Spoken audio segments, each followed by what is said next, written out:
Hey, folks who dance on poles, ever thought about competing but worried about judgmental pole hobbyists? Want to enter a pole competition where it's actually run by strippers? Then you'll want to consider entering Script Down, Canada's first pole competition spearheaded by sex workers. The competition is on Friday, November 3rd at the Opera House in Toronto, and we are bringing in an internationally renowned pole artist like Jordan Kensley, Kiana Walker, Tia Jax, and Tara Meyer just to run workshops and also to judge the competition. Registration for the competition ends on July 31st, and yours truly will also be judging, so get your audition videos in and we'll see you there.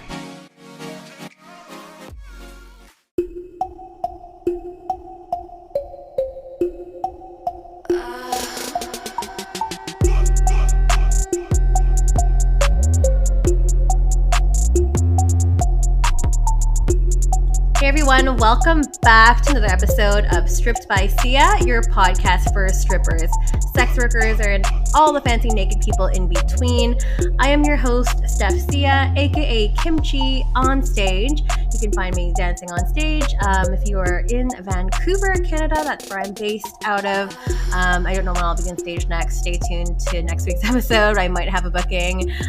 Trying to enjoy the rest of my summer and trying to take things a bit easy nowadays. But other than being a dancer, I'm also doing a lot of other things in sex work as well, as most of us do. I am a cam model on Streammate. I was also a sugar baby for many years, I guess about a decade ago. And I'm also a digital content creator, having an OnlyFans and kind of branching out into a lot more online sex work. If you are new here, this show is all about destigmatizing sex work. And I do that by telling the lived experiences and stories of sex workers by bringing them onto the show every single week.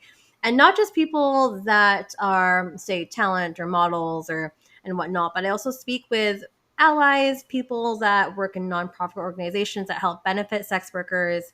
Maybe they're producers or directors behind the scenes, just to really paint a really accurate depiction of our industry, just because our industry is oftentimes misconstrued. Lots of assumptions, stereotypes that are built upon sex workers that I'm hoping with this show to kind of, break those stereotypes, break your assumptions, and also challenge your way of thinking. I know there are a lot of sex workers that listen to the show. Hello. And also a lot of people that are listening to the show who have no idea and are worlds away from this world just to further educate themselves. So kudos to you people out there. I like people like you. And, we have a lot of smart listeners out there. In addition to smart listeners, I know a lot of you are also curious about supporting the show, just because the show has been around for almost 4 years, almost like a 4-year anniversary in, I think, almost August or September. I am using my Patreon to help fund this platform that I'm using to record, which has been giving me headaches. If you've noticed the past couple episodes, the audio has not been great because I have sadly had to use my backup. So I just want to be fully transparent about where your money for Patreon is going. If that is something you're in a financial position to do, we do have different tiers starting at $4 a month. Then you get exclusive video access, you get bonus content, which I don't do publicly anymore unless I'm in a pinch, but I have, luckily, knock on wood, not been in a pinch for episodes in a while. You also get the opportunity to connect with me over there and kind of brainstorm about future episodes and topics that I haven't yet tackled, like today, which I'm really excited to talk about today, but we'll get there soon enough. But yeah, feel free to check it out. It's patreon.com/stripped by Sia. You can go and find the different tiers that are out there. And of course, those who are on the top tier do get a little fan recognition shout out. So I just wanted to take some time to say hello to those folks out there. So just want to say hello to the newest Patreon subscriber on the top tier. We've got Hannah Conlon, who has subscribed recently. Thank you so much for your pledge. I really appreciate that. We've also got Selena Money. We got Geyser, Ted McGuire, Justin Erickson, Jay Sunsern, and Snoo Snoo. And of course, all of you that are unmentioned that are on the lower tiers as well, which your support, again, is still greatly appreciated. Thank you so much. And go check it out. It's patreon.com/stripped by Sia. If you do enjoy listening to shows such as mine by other adult creators, there is actually a network that houses a lot of different video casts and podcasts that are centered around the adult industry as well. And that is Skyhawk After Dark TV. So if you are interested, we do have a ton of people that have brought onto the show that also have shows on there as well. So if this is in your alley or in your interest, go check it out. It's skyhawkafterdarktv.com. And last but not least, another thing that your money from Patreon goes to is also funding the website, because of course having a website does have cost to it as well. And I got my website made by Fox Digital, who's a friend of mine, just over on the island in Victoria, BC in Canada. He helps support sex workers in terms of building websites for folks in our industry, and whether they're brand new websites or if you need a website remodel or revamp, go check him out. He's giving Strip by Seal listeners a little bit of a discount, so feel free to check him out. It's foxdigital.design. And we're back. I feel super rusty. I haven't interviewed in a long time. I'm still keeping that under 5 minutes. As mentioned, I'm super stoked to bring on today's guest, who will be talking about professional subbing. So we are going to be talking a little bit about BDSM today. I mean, not a little. We're going to be talking all the full hour about subbing today, because I'm shocked that we're almost at 200 episodes and I haven't even had an episode that is even dedicated to professional submissing and submitting. So I am stoked to bring this guest on to speak about her experiences in a commercial dungeon, in addition to that, and also her book, The Briars, that came out, I guess, in May of this year, so just a couple months ago. Please welcome onto the show, Stephanie Parent. Thank you so much for having me. A fellow Stephanie, I'm so stoked. So exciting. Steph, I'm super stoked to chat with you today for all the reasons I've mentioned earlier. You're an accomplished author. You're also, or have had experience in the BDSM world, which I'm really hoping to dive fully into today, because we haven't had much conversation about that. There's so much focus on doming in our industry, so much. And I'm excited to learn more about that. But before we kind of get started, I'd love for you to define yourself in your own words and terms and kind of go from there. Sure. So I do consider myself a sex worker. If I had to put a more specific label, I would probably say professional submissive, although I've done some other things and I have switched. So I have done a little bit of doming. So depending on who I'm talking to, sometimes I will say submissive and dominatrix, just because if they don't know what the word switch means. So switch means that you do both. But I really considered myself more of a submissive, especially at this point. I don't think I'm a very good dominatrix. So we'll just go with professional submissive. And in addition to that, I am a writer. I write prose and poetry. Fiction is most probably my biggest passion, but fiction, nonfiction, poetry, pretty much all of it. So yeah, I've always been a voracious reader and then a writer throughout pretty much my adult life. That's pretty much it. I think writer and professional submissive, or writer and sex worker, would be the main, categories I would put myself under. I've also done some dance and teach bar, which kind of comes up in my novel a bit because one of the characters is a dancer. Yeah. And I think that's pretty much the intro.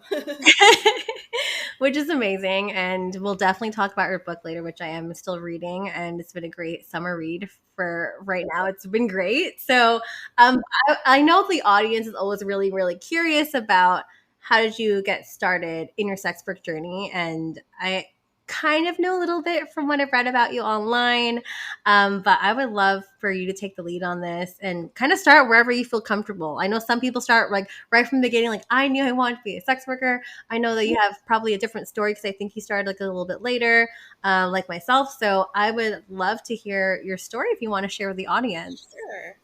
Yeah, I did start a little later in life, like in my later 20s, but I did also have that experience from when I was very young of being fascinated by both sex work and BDSM from pretty much like as early as I can remember. So it was always something I kind of fantasized about.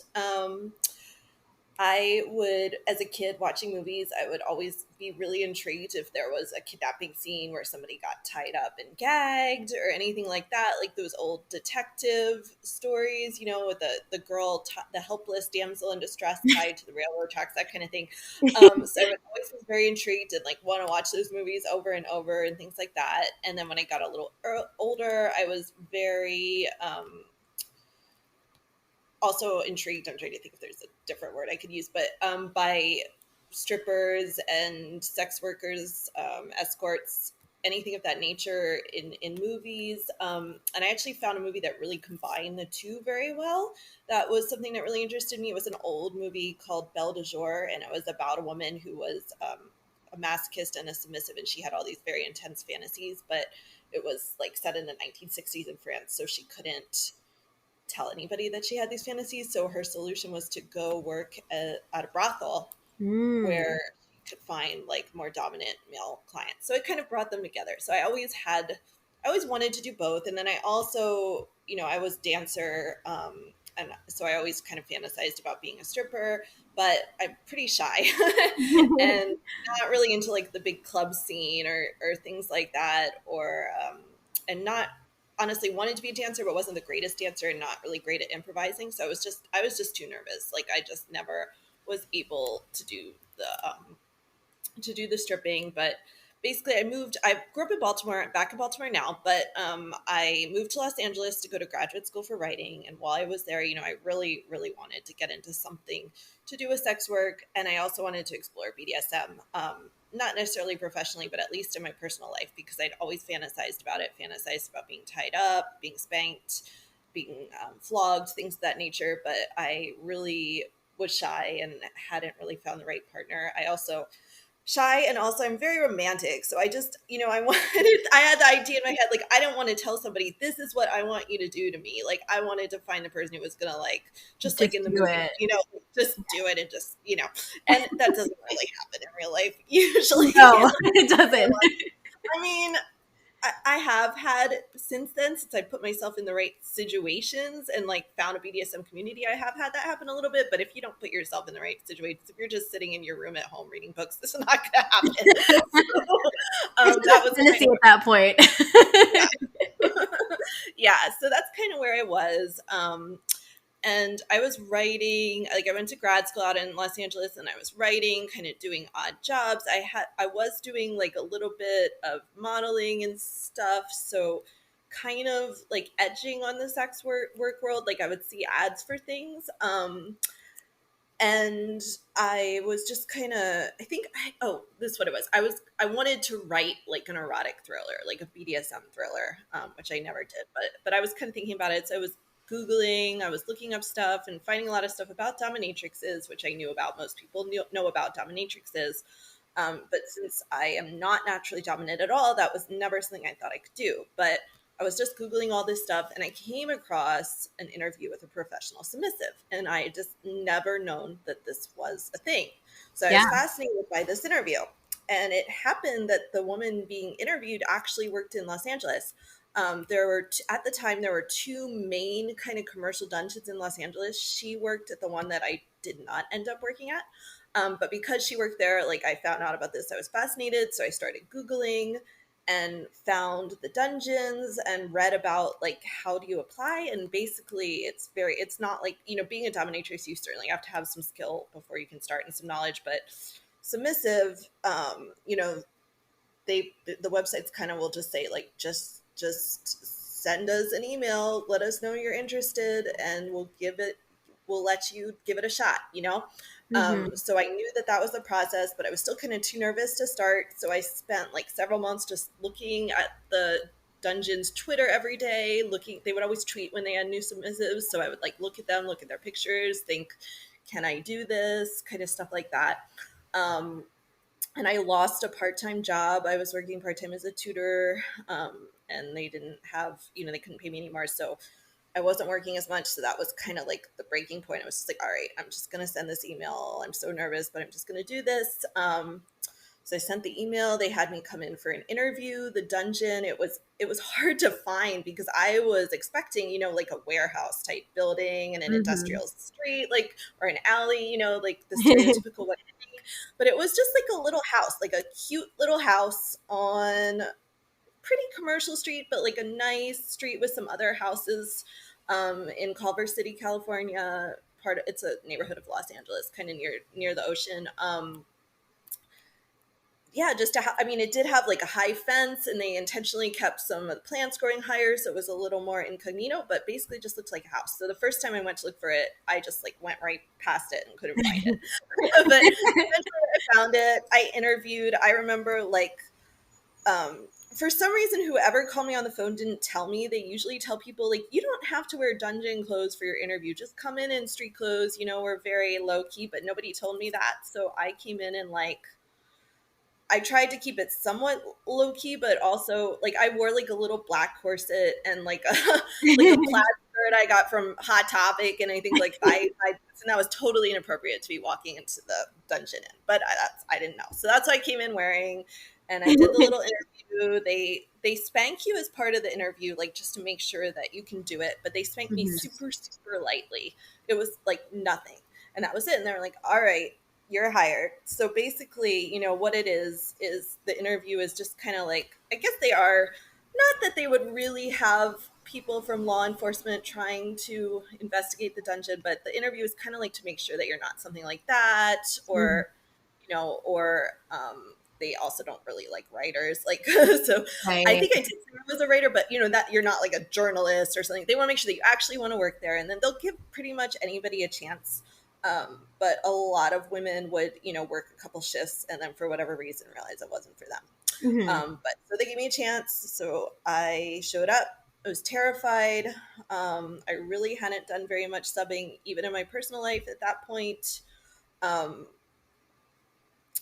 And yeah, I just kind of got thrown into it. So what happened? So at a commercial dungeon, basically you work a shift, but you're not really guaranteed any work.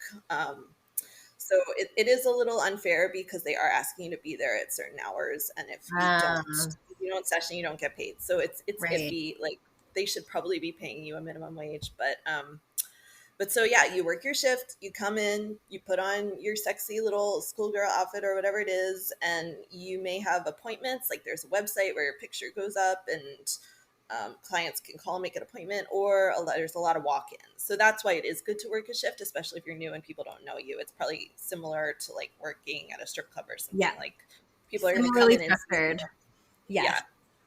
so there's walk-ins, and we'll kind of do a lineup. If you ever watch the show about the Bunny Ranch, when they do the lineup, it's very similar.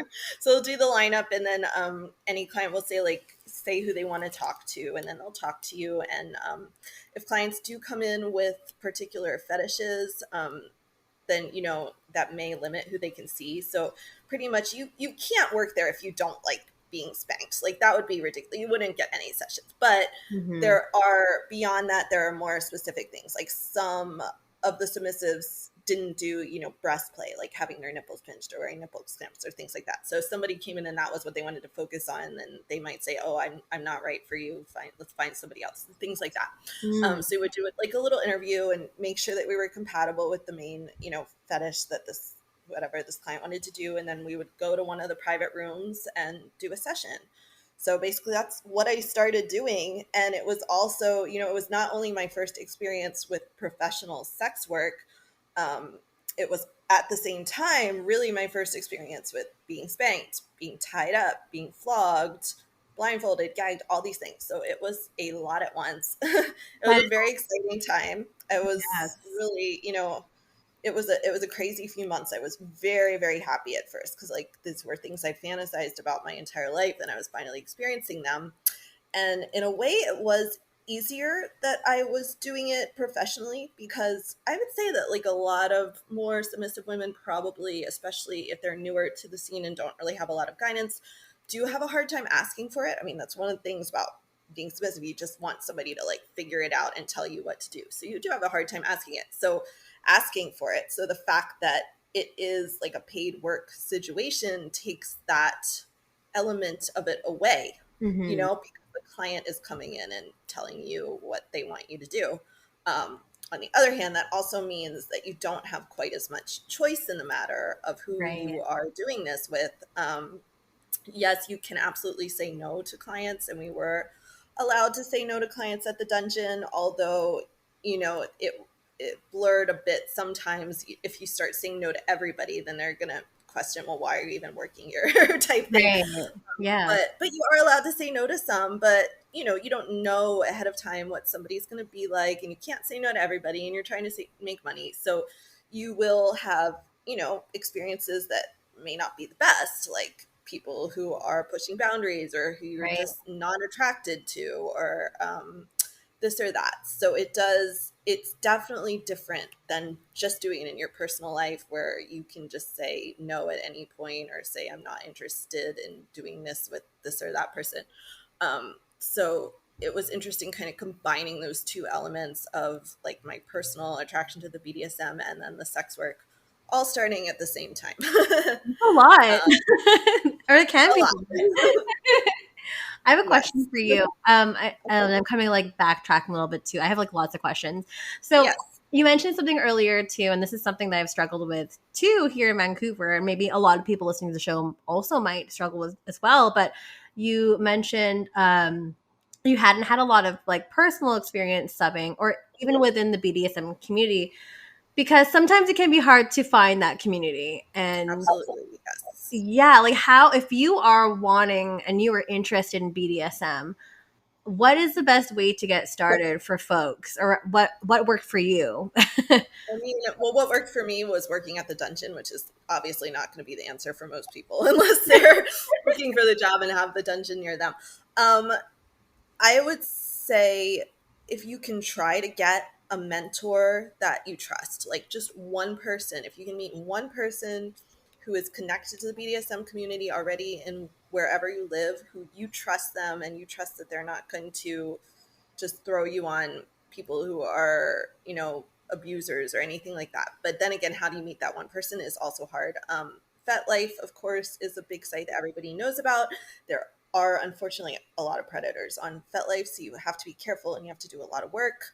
There are also a lot of cities have like munches, they call them. I never had to do that because of the dungeon, because I met these people through the dungeon. But I think maybe even if you go to like Eventbrite, depending on what city you're in, or even Craigslist, I don't know if they still have this stuff, but like whatever event site is in your city, if you can like Google BDSM munches, or just Google like BDSM munches your city, or Google like, you could even do clubs like BDSM clubs your city. If you just start Googling this stuff, hopefully you'll find something. But I Something. would say, like, if you can just try to find that one person who can introduce you to other people, that's really what's going to help. Like, because just Mm-hmm. depending on what kind of person you are, I mean, for me, if I had tried just going to a social BDSM club on my own, not knowing anybody, I think I would have, like, in fact, I did do that once. I went to like a BDSM club in Hollywood, like a couple of years before I worked at the dungeon. Like,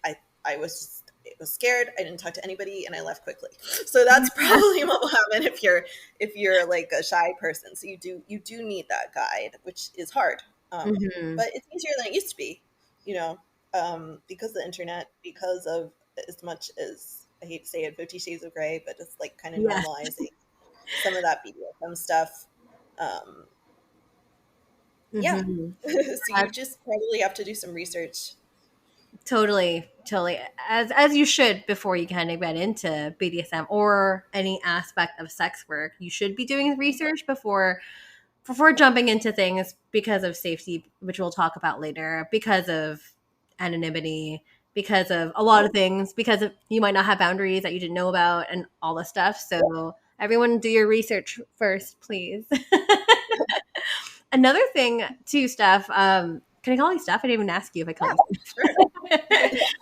Steph. You mentioned, yes, that you are a shy girl. And I wonder, like, with being shy, do you think that has ever kind of you've had more hesitation getting into sex work because of your shyness or anything like that? Like, Yeah, do you I think mean, that's that was why it took me so long, I think. yeah. And yeah, I was terrified at the beginning. But the funny thing was, you know, and that's why I had a hard time finding my niche, because I would have had a very hard time like working at a strip club or anything of that nature. But the funny thing was that it actually really worked to my advantage at the dungeon. Because so many, and also we had talked about maybe like defining the different terms: submissive, switch, dominatrix. Let me do that real quick before I get back to answer your question. So, good idea. yeah, so at my dungeon, pretty much everyone who worked there had to start as a submissive. So in terms of like doing professional sex work, submissive just kind of means you're on the bottom. Like you're the one being spanked. You're the one being tied up. You're the one being told what to do. Um, that does not mean you don't have any control over the situation, because you do have a safe word. So you can say no at any time. And you would also kind of discuss any particular boundaries or things you didn't want before you start. But basically the dominant person is doing things to you and telling you what to do. Now, if you're a true submissive and you're enjoying doing this in your personal life, and you're with a dom who is also a true dom and enjoys doing it in their personal life, ideally the dom is kind of reading you and doing things that you like. So it's not a situation where you're being forced to do things that you don't want to do, which some people who don't have these desires might think it is. But like a good dom is actually kind of serving the submissive in a way, because they can read what they're responding to and what they're liking. But in the professional BDSM world, that doesn't always happen, because it's more likely that you're going to get a client who's just like, I like to spank. That's what I want to do. I'm paying you to act like you enjoy being spanked, whether you do or not. So it's a little different in the professional world. So then, so everyone has to start as a submissive, at least the dungeon I worked at. And then over time, you can become a switch, which is where you learn how to be dominant as well. So once you're dominant, you know, you can spank the guy, you can tie up the guy, or I'm saying guy, client. They were 99% male. I don't think I ever had a female client, maybe one. Client, you know, you could do both roles at the dungeon. Of course, if you're doing it in your private life, it's and all genders. I'm just saying guy because I'm picturing when I worked at the dungeon and all the clients were male. so sorry about that. Yeah. So as a professional term, switch just means you're able to do both sides. And again, if you're doing it just for fun outside the dungeon, sure, lots of people are switches and enjoy going back and forth between both roles. And then if you don't want to be submissive at all, that's where you would become a dominatrix, either personally or professionally, again. And that is where you are just the one in control who's running the show, basically. So now that we sort of have that squared away, so at my dungeon, everyone who came in was required to start to work there, was required to start as a submissive. But a lot of the women who came there to work really just wanted to be doms. So they were just kind of putting up with the submissive thing for a while. Or even if they did think they liked submitting, like after a while, they didn't like it as much because of having bad experiences. That happened to me a little bit too. It happened to everybody. But the point being, there were not necessarily a lot of women working there at any one time who were really submissive and really enjoyed it and really had that submissive personality, which can include like being kind of shy, being quiet, things like that. So since I did have that, it actually really worked to my advantage. Like at times I just seemed scared, like especially at the beginning, looking back at it, you know, I wouldn't say a lot. I seemed nervous with the clients. I would just kind of be like, yeah, that sounds good, but wouldn't give a lot of like feedback on what I liked or didn't. But it did make me seem submissive in a way that a lot of the clients liked, I think. So it really worked to my advantage. I got a lot of sessions when I started versus the same personality in like a strip club or as an escort or something like that would not have worked to my advantage at all. It would have meant that the guys probably would have thought I just wasn't interested or that I wasn't hustling enough, and I would not have gotten any money. So yeah. I love that too, because like, you know, there is an aspect, and I'm not just talking about like professional subbing, but like there is a place for those who are shy in our industry, because our industry can be very accessible. So it's like there literally is something for everybody out there, which I love to hear, because sometimes you just don't hear about the shy girls experience Yeah. in a lot of these conversations. So I'm like, this is so refreshing. And then it was, it was great working at the dungeon. Did force me to come out of my shell more and more the longer I worked there. So it really did help me grow as a person I love that. I love over to hear that. time. That's amazing. Sorry, another comment that you said earlier too, and I'm just kind of going all over the place here, but you mentioned 50 Shades of Grey, which yes, it has brought BDSM to the forefront. It's really brought it to the mainstream.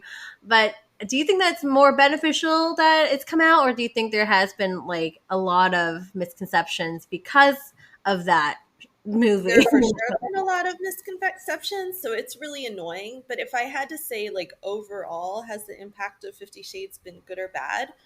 I'm actually going to say good, only because I imagine like there's so many women like me who were kind of afraid to go after what they wanted, afraid to vocalize their desires, and just the fact that it became more mainstream after 50 Shades now means that they have more resources, that they are able to like to go on the internet and find places where they can be vocal about their desires. Hmm. And I think 50 Shades presented like a different version of BDSM than some I'm thinking women in general, but anyone would have thought of before. Like, I know when I was young, I was always kind of scared of by like all the leather and the latex and the hoods and the, so I was like, that's not me. I don't want to have anything to do with that. But so 50 Shades was just kind of like a normal in quotation marks, young woman, very naive,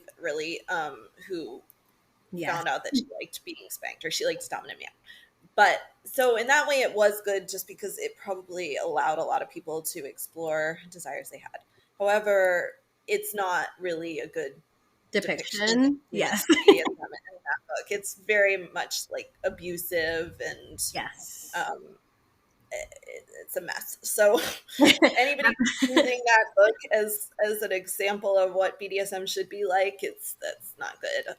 Hopefully people aren't doing that anymore because that Yeah. book came out a long time Yes. ago. But honestly, it's not even just that book. Like even now today, like actually there's this new show out called The Idol. Have you heard of Yeah. that? Yes. I Um, only watched an episode. I don't know. I Yeah, I'm tried not to sure. watch all of it. Unfortunately, some of the acting is great. The Lily Rose Depp is great, but like some of the other, I wish it had been better cast because it's interesting. But yeah, there are like very unhealthy depictions of BDSM in that show, and it's not meant to be healthy. Like it's meant to be abusive. But my point being that like there's always going to be a lot probably skew toward more negative depictions of BDSM or more mentally, emotionally, psychologically unhealthy depictions of BDSM in the media. That's just kind of the way it is. I mean, that's kind of like we're getting better, but across the board in all types of sex work, um, it's definitely getting better. But just generally, you will still see like sex workers depicted as either victims or like hustlers who are only out for money or just some sort of stereotype that's not really true. Yeah, exactly. I was just gonna say, I'm like, unfortunately, with they're aiming for that shock value. And of course, with what's his name, the director Sam Levinson, of course, like Yeah. that kind of vibe. Which I mean, I have enjoyed Euphoria, but like problematic in many scenes. But anyways, that's a topic for another day. But going back to your story stuff, you were talking about, in those first few months, you were actually really happy. You were in a good place working at the dungeon. Did that shift for you? Did that change? And if so, like what made that shift or the I transition? mean, yeah, it did. I mean, there was no way I could have stayed as happy as I was those first few months because that was kind of like it was almost like when you are in a new romance or something and you just have all these happy chemicals running through you all the time, So I was just kind of in this high because I was like, I cannot believe I'm getting paid to do something I always wanted to do. This is amazing. I get to like dress up in these cool outfits and get spanked by these guys. And I also was meeting like-minded women and having closer relationships with them and going to parties and stuff and all this stuff that I just hadn't met the right people before. So it was just like a very, very exciting time. And then BDSM, I would imagine that like stripping could have a similar, like you kind of get high almost off of it if it's going well. Like I would imagine if you're a performer, that if you become a stripper for the first time and like that high of like having all these people watch you and you have a really good night. So you kind of be similar with BDSM if you're somebody who's a little masochistic, which I definitely was at the time. Like being spanked kind of gets the endorphins going. It gives you like this natural high. So you feel great. So you're getting that like every day. So it's like mood boosting. And in fact, I had been on antidepressants before I started working there and I stopped taking them. I was like, I don't need these anymore. So it was great. But eventually, you know, like anything else, it's just going to become, it's going to get normalized. So eventually it becomes like, I've been doing this every day for 6 months. It's not going to give you that same high every time. It's going to start feeling like, oh, I have to get up and go to work again. Yeah. um, you know, it just becomes less exciting. Maybe other things start going on in your life that are stressful and you're not feeling like so great that it doesn't bother you anymore. Like real life is always going to come back and start to, you know, start to intrude in one way or another. So that started to happen. And, you know, at first I had been like, I loved being submissive. Like I loved being tied up. I love being spanked. Made me feel happy. Like it brought out all these happy chemicals to the point where happy brain chemicals to the point where I almost didn't care who was doing it. But the longer I did do it and the more I got used to it, the more I started to realize if I didn't like some of the clients, like for one reason or another, if they were boundary pushers, if they were just not clean. You know, there were a lot of people in the dungeon were not particularly clean, unfortunately, for one reason or another. Oh. Um, yeah. Oh no. Um, Oh yeah, gosh. it wasn't like take a shower before. I mean, people were just coming from work or whatever. Right. You know, if there's just whatever reason, I was like, oh, I don't want to do this with you, you know, and it was kind of like a turning point because it started to feel like a job, you know, and at that point I was used to making the money and I wanted to keep making the money. And I liked seeing my friends there. And that, in fact, that was one of the reasons I worked there so long. Because eventually I didn't really make that much money anymore there, but I really didn't want to lose contact with the women I saw there every day. So like I didn't want to quit, but you know, it got to be stressful sometimes. And if you're doing it independently, it's still hard to break up with a client if you're doing it independently, but really is hard if you're sitting there in the dungeon and they're like, hey, you know, Tom is here to see you. He's waiting for you. And yeah, you could say, I don't want to see Tom anymore. But if you start doing that with everybody, you know, the owner's going to get upset. She's going to be like, why are you even working here? You're driving away our clients. So you got to force yourself to do things you don't want to do. And Mm. it doesn't feel as good. So then it just starts to cause general stress with, you know, not that it's all bad. There's still certainly many good experiences, but it's more just, it's a job. It's not like, oh my gosh, my life is a dream, which it felt like for the Yeah. first, you know, probably 6 months. But Mhm. eventually it's a job. Kind Yeah, of happens with yeah. everything. That's really real though. That's I'm really glad that you're saying that because again, our industry is so glamorized all the time. It's so shiny and like you make all this money and life can be great. But yeah, we definitely have those moments where okay, this is feeling like a job and that's Yes. completely valid. Yeah, yeah. And a lot of people will not treat it like that and keep forcing themselves to do something that they're no longer enjoying or that's no longer serving them. So yeah, that can be really hard. And you were talking about not wanting to see particular clients and stuff too. I was also curious about safety at the dungeon.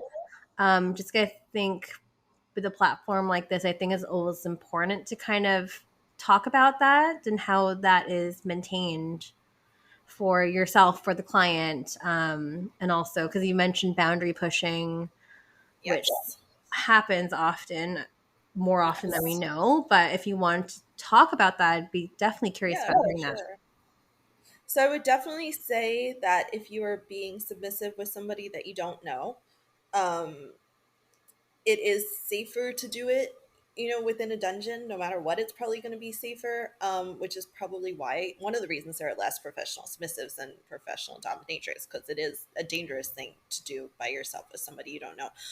So if for no other reason than in the dungeon, you are in a building where there are other people in nearby rooms, that the client knows that. Unless the client is completely out of their mind, they're probably not gonna rape and murder you, like, fingers crossed, because, like, you're willingly allowing somebody to tie you up, to blindfold you, to gag you. These are all things that, like, make you even more vulnerable than you already would be in any other kind of sex work, right? So just knowing that there are people right around, does for sure increase the safety in those very basic terms of, like, not being sexually assaulted, not being murdered. Those are, like, the big ones. Yeah. But that doesn't mean that there aren't still a lot of unsafe things that happen, and that, again, it really is, you really, really, really have to have good boundaries to be a professional submissive. And most women come who are true submissive probably do come in without those boundaries, and so you do end up having bad experiences. It's just kind of going to happen. Um, Unfortunately, like, I do, and a lot of these situations I kind of blocked out and then remember them later. And I will, like, give a warning here. If you're somebody who's, like, really sensitive to sexual assault, you might want to stop listening for the next couple minutes. But, like, I did have, clients who tied me up, and then, so at the dungeon we weren't really supposed to have sexual touching. So guys were not supposed, they could touch our breasts, but, like, they weren't supposed to grope our pussies, and we were supposed to keep our G-strings on and that stuff, that manner. So, like, I did have clients, when I was new, who would, like, tie me up very tightly and gag me, and then they would take my underpants off and grope my pussy. And it was more upsetting because it was, like, against the rules. So, like, I knew it was breaking the dungeon's rules at that point. And, like, the first time it happened, there was really nothing I could do because I was tied up and gagged. But, like, you know, after I was ungagged, I should have said, if you do that one more time, I will never, ever see you again. That's would have been the appropriate thing to do. And that would have stopped the client, because the client's been coming to the dungeon for years, and they knew the rules, and they would listen to the boundaries if they were stated, because they wanted to come back to the dungeon. They didn't want to get kicked out. They didn't want to be not allowed to see certain women. But I did not state those boundaries clearly because I just wasn't capable of it at that time. So it kept happening. And eventually I had to just stop seeing some of those clients because I just couldn't, like, just couldn't do it anymore. So my way of making a boundary sometimes was to just say, I'm not going to see the client at all. So yeah, so dangerous things would happen to that. Like, it wasn't necessarily physically dangerous, but it was definitely, mentally upsetting to have that kind of thing happen to you. And I think it probably happened to pretty much every new sub, even though we didn't really talk about it as such. Um, but again, still much safer than doing it on your own. Another thing is that we did have, like, a very strong community, and we would warn each other a lot. So, if after I knew the client who had the habit of, like, pulling your underwear off when you were tied up. So if a new sub was there and she was going to see that client, I'd tell her that he does that. And we would advise wearing 2 pairs of underwear. So at least if they pull one down, you still have one. um, Things of that nature. And another thing that could be dangerous would be, in terms of, impact play, like spanking and flogging and stuff. Some of the guys didn't really know what they were doing, so they would hit you incorrectly, or Mm-hmm. some of them who were sadistic would kind of, like, try to trick you into, um, like, they would hit you very, very softly for a while, like, to kind of, like, make you relax, and then they would hit you super, super hard out of nowhere, like, because they were Mm. sadists. That's just kind of what they did. Yeah. So for me, though, because I was a masochist, like, if I had encountered these men on my own, like, doing this independently, I probably would have thought that was fine, and I would have just let them keep doing it. But because I was at the dungeon, um, again, I would have women warn me about them, or if they saw, like, weird marks on me, like a mark that was made by the side of a riding crop. I remember I got once, like, on my thigh, and they were like, "Was that? What was that?" And I said, "It was a riding crop. It was the the handle part. And so then they would say like, no, you should never let somebody hit you with the handle part. They're only supposed to hit with the end. And so like I would never have known that. Yeah. So again, like just learning from the women who'd been there longer and gaining that knowledge that I otherwise would have had no way to learn, definitely did make it safer over time. And we would do a lot of double sessions. So that was a great way to Mm-hmm. learn. Like you would either be in a session with a dom or another sub or switch who'd been there longer. And, after the session, they might say like, oh, that guy was rapping. And that would mean like if they're hitting you with a flogger and it's going around and hitting your ribs, which can hurt really bad. So, Right. after that, I'd be like, oh, now I know what rapping is. I know that's a bad thing. And if somebody is doing that to me in a private, it's just me, from then on, I can say, oh, be careful. You're not supposed to do that. And like, I never would have known otherwise. Right. So it definitely does increase the safety just from that community. Mm-hmm. So then again, if you're not working at a dungeon, which most people aren't, you don't have that community. That's again why it's good to try to find a mentor who really knows what they're doing, who can Totally. tell you those same kind of things. You can also read books. There's books. I'm sure there's like blog. I haven't looked into it that much. Blogs, YouTube, probably. There's all kinds of things you can look into, but it is helpful to actually have a person there with you, um, who's talking and all Oh, that. So absolutely. And first of all, I want to say that I'm sorry that happened to you. It sucks. Fucking yeah. sexual assault sucks. It doesn't matter like whether you're in this industry or not. It's pretty shitty. But also a very like necessary, frank conversation that we have to have, because there is that unfortunately increased risk of potential violence or assault that happens in our industry, which is pretty much a fact. Um, in terms of like,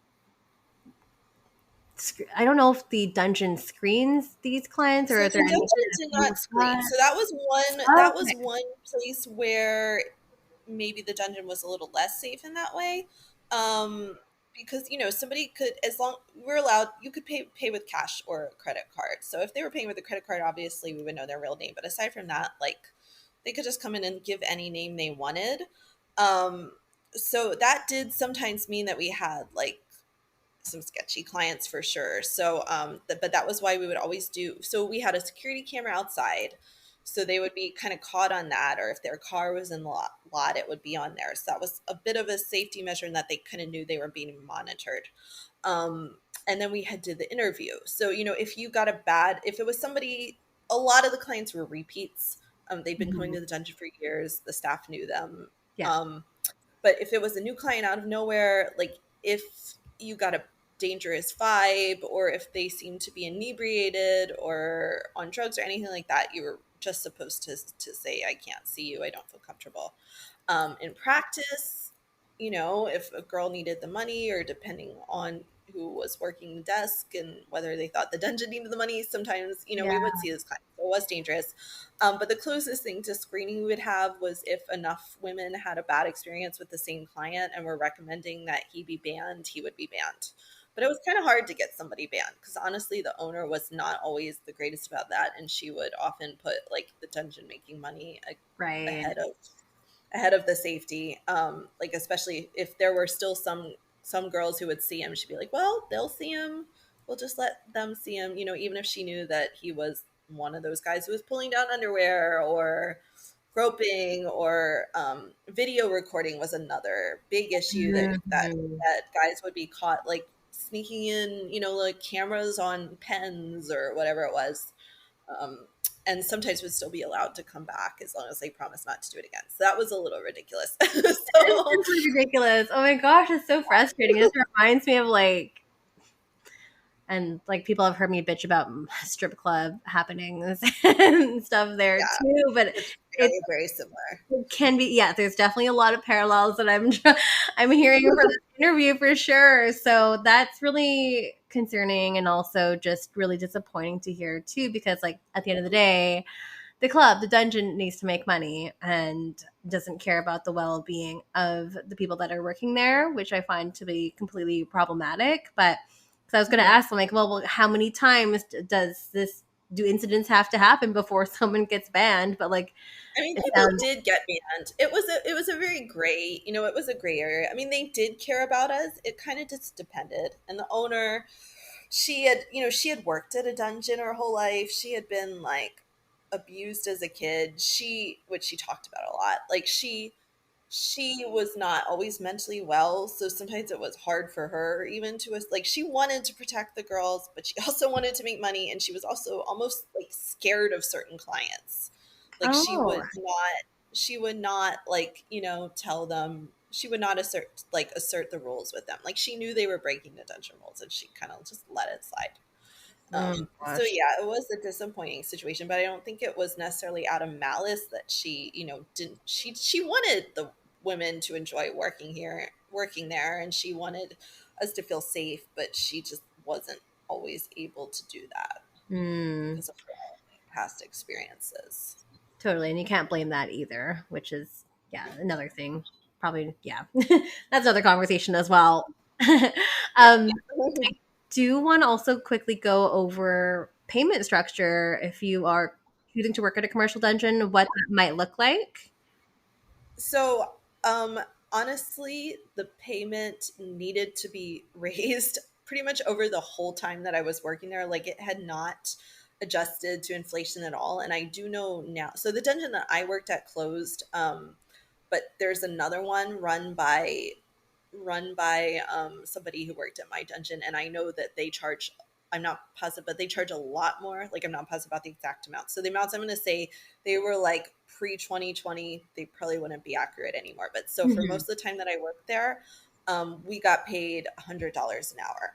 So the Hmm. client would pay 200 an hour. So the dungeon got a 50% cut, which was a lot. But you also have to consider that these rooms were very specialized. Like there was a lot of really expensive dungeon Yeah. equipment, a lot of expensive toys, Hmm. stuff of that nature that we were using. But so basically the dungeon got 50% cut. We got paid $100 an hour. There was a fair amount of tipping. It was, especially if you were working as a submissive, I think, and if clients were hitting you hard, they would feel bad. So some tipped like 100%. And for certain toys that bruised, there was like an additional fee, which would Hmm. go solely to us as the submissive. And the idea behind that was that if you got really bruised, you couldn't take sessions for a couple of days. So it was supposed to like make up for that. Yeah. Um, Good. so that would be extra that we got. But really, it was not very lucrative. And it really, the owner again was, I think, afraid of losing money. So she was very afraid to raise the rates. They needed to have been raised earlier. I think right before I quit just a couple months before the pandemic. So I would have left had to leave anyway. But like literally 2 or 3 months before I quit, they had finally raised it a little bit. So I think it was like $220 for an hour, so we got Mm, 110. Like they finally started, but not now much. I think it would be at least a little bit more. But definitely I think we should have been paid more, considering like the amount of stress that was placed on our bodies, and like the emotional vulnerability that was asked for, and just the dangerous situation that we were putting ourselves in. For sure. Yeah. I wonder if like if that is the same structure as when you get paid as a switch, or if it's the same It structure as was the same. So not. there was no like you didn't get a raise when you became a switch. The only way that it maybe could have been considered a raise is that you can take more sessions, because you could do both sides. So you hopefully would get more sessions. And that's why most people eventually became a switch. That was one reason I did. Because if you'd worked there for a couple of years, you've basically seen all the guys who've seen subs and see subs, and there's not that many new clients coming in. So yeah, but no, there's no, it's the same. And in fact, I had some dominatrixes tell me, especially when I was new, like that they actually make less as doms, because unless you're like doing financial domination, which was actually pretty discouraged at the dungeon, but aside Mm, from that, you're maybe less likely to get tipped, or certainly tipped as much as a dom. Because again, like if as a sub, if you're getting hit super super hard and they're paying that additional fee, and then they feel bad and they're tipping you a lot, then you're going to make more right. Yeah. just That makes by sense. virtue of that. but there were plenty of guys who didn't tip at all. Of course.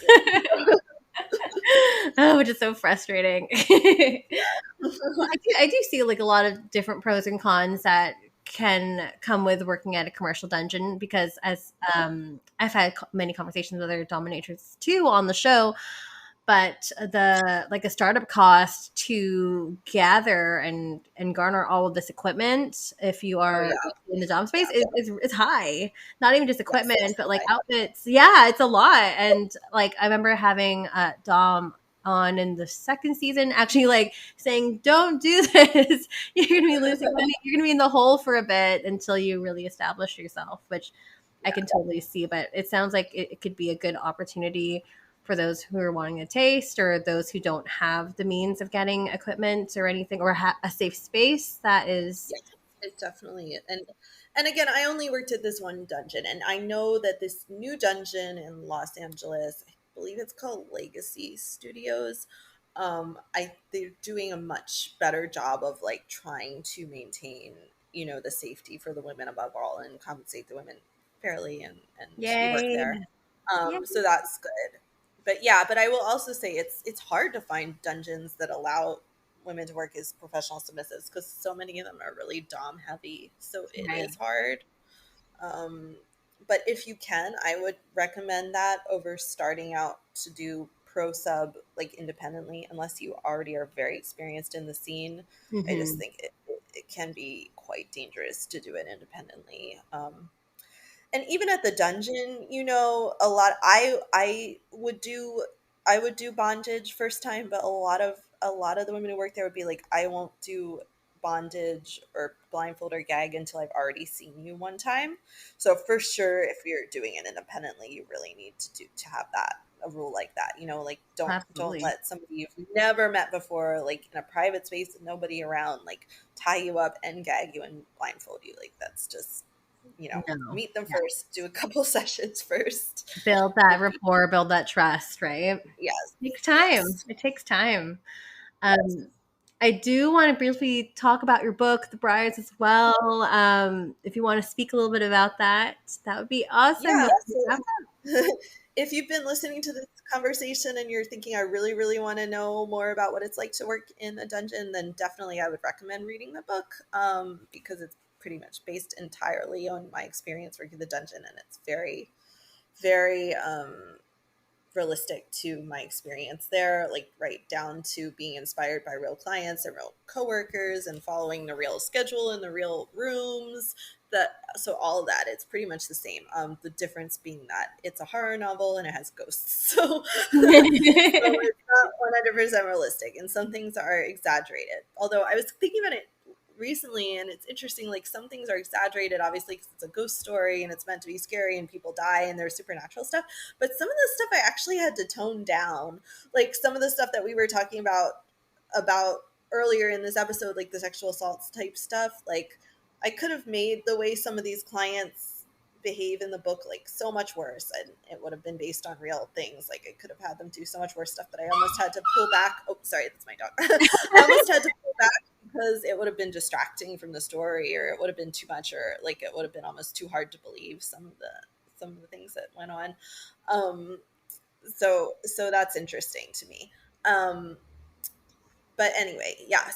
And I really wanted to make like a sex work positive book that really focused on community. It does talk about Mhm. some other types of sex work too, including like full service sex work. um yeah, so I really hope that people read it. I had been like, before the pandemic, even when I really wanted to get back into writing and writing about my experiences as a sex worker, I'd been trying to write a memoir and it wasn't really going anywhere. So the Briars was my attempt to put this in a fictional story in a genre that's really popular right now and also that speaks to me. So that's like the gothic horror genre with the ghosts and all that stuff. So hopefully that will attract more readers, but really the core of it is really about my true experience doing this type of sex work. um, Mhm. Highlighting like the community and the connections that happen at a dungeon, and how the women who work there are really relying on each other to survive, really. um, which is great. And I'm still reading it right now, and I'm seeing that there's lots of parallels with your with your life too, which is awesome. But yes, I will be plugging the link in the show notes for those who are interested in picking up a copy. So far, so good, and it's a great time to get your summer reads in as well.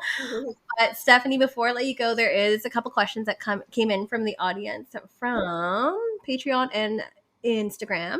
So the first question is, and I'm so sorry, I like totally forgot to screen this with you earlier, but that is on me.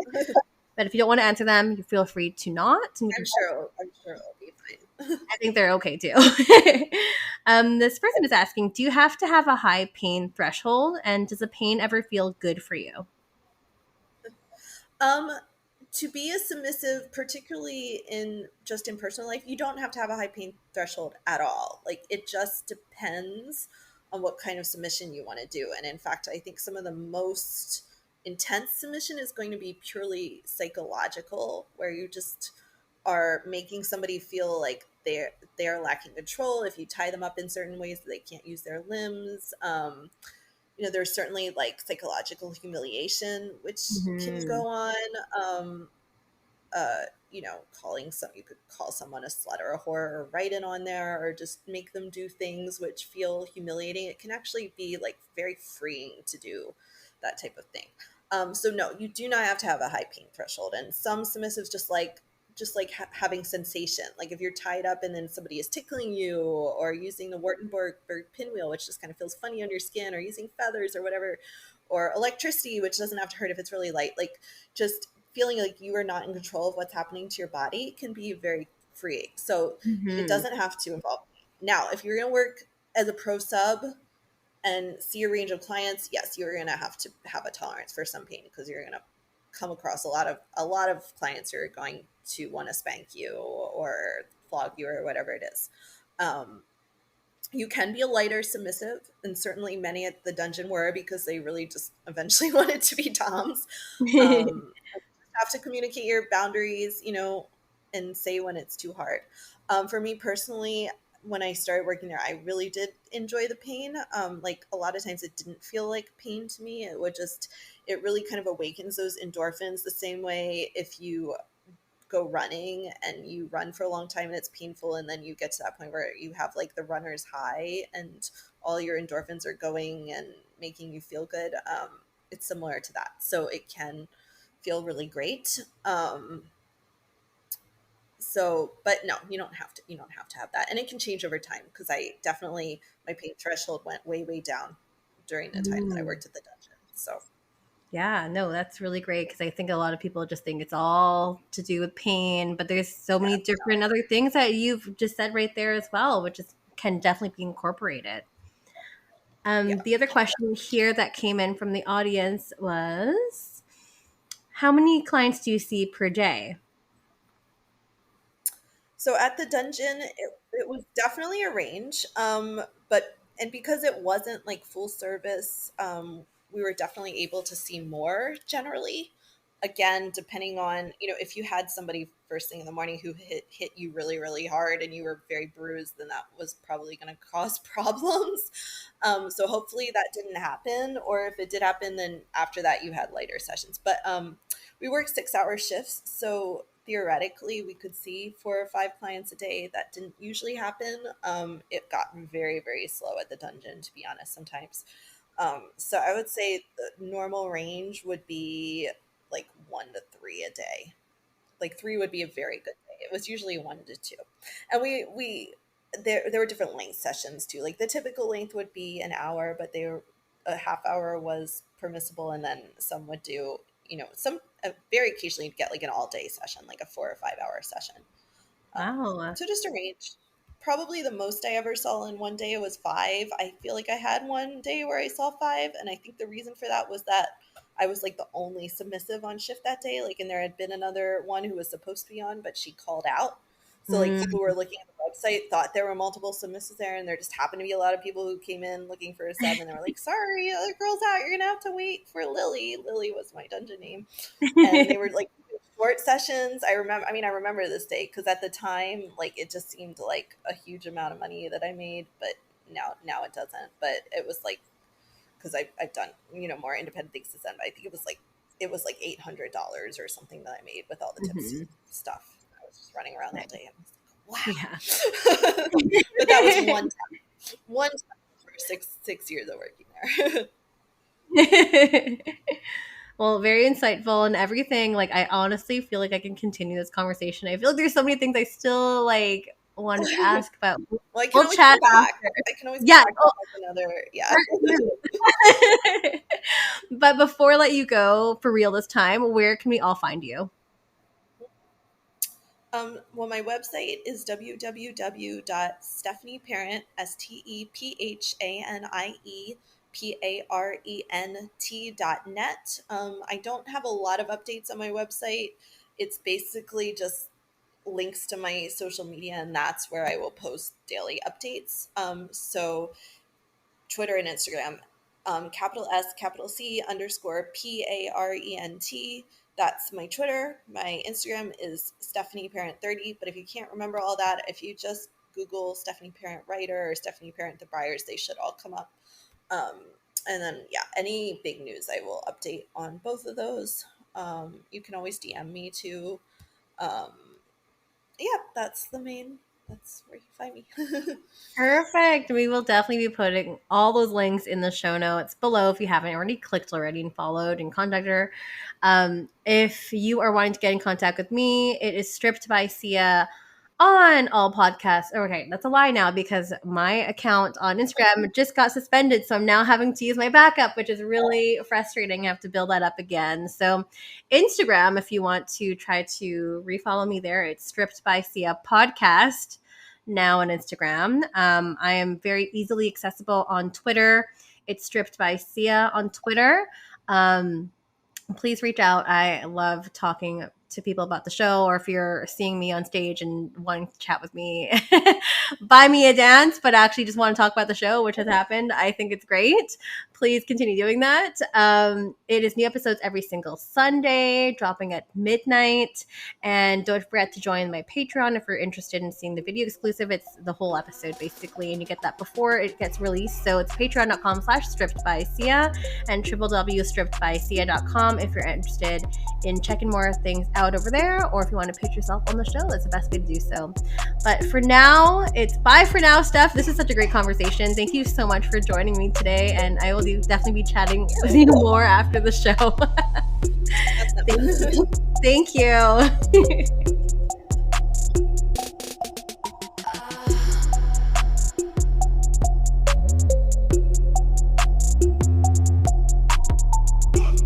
You're listening to Stripped by Sia, hosted, produced, and edited by Steph Sia.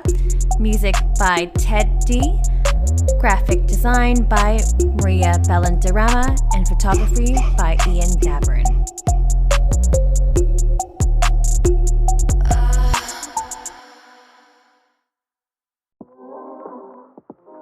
Are you a sex worker looking to build a new website or a website redesign? Then you'll want to consider Fox Digital. They did a fantastic job designing my website, Stripped by Sia. If you want your website done, mention that you're a listener of the show at foxdigital.design for 20% off. Tell them I sent ya.